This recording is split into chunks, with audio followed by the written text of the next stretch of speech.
In this video, I'm going to teach you how to change wallpaper in HY300 Projector. It's a very easy process, so make sure to follow along. As you might be aware, by default, the wallpaper on your HY300 is going to be blue. And if you head over into these settings, you will notice that there is nothing related to changing it. So sadly, as it stands today, changing the wallpaper natively on your HY300 is impossible. However, you can use a specific application to change this wallpaper. It is also going to change the layout of the icons, so keep that in mind. But it can give your HY300 a fresh look. And according to all the research that I've done, besides this option of using a custom launcher, like I said, you will not be able to change the solid color background of your HY300.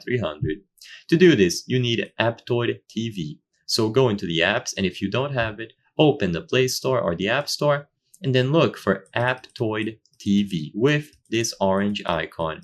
Once you have it downloaded, you will be able to acquire the launcher that we needed to change the background. So inside of Aptoide, open the search function at the top left corner of the screen, and inside of search, look for Project TV Launcher. So this is what it looks like, Project TV. So open it up after it is installed, and immediately upon doing this, you will see the new background. So by default, it is going to have this custom background that looks very nice, especially compared to the solid color of the HY300.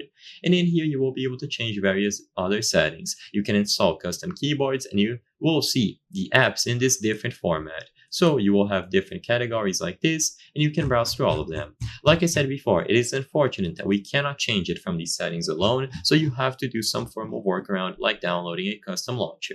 So I hope I was able to help you. If this video helped you change the wallpaper in your HY300 projector, consider giving it a like and subscribing. As you can see, according to our channel metrics, 83% of the people watching the video are not subscribed. So if you subscribe, you can help us make higher quality videos. I highly count on your support. Thank you for watching, and I'll see you on the next one.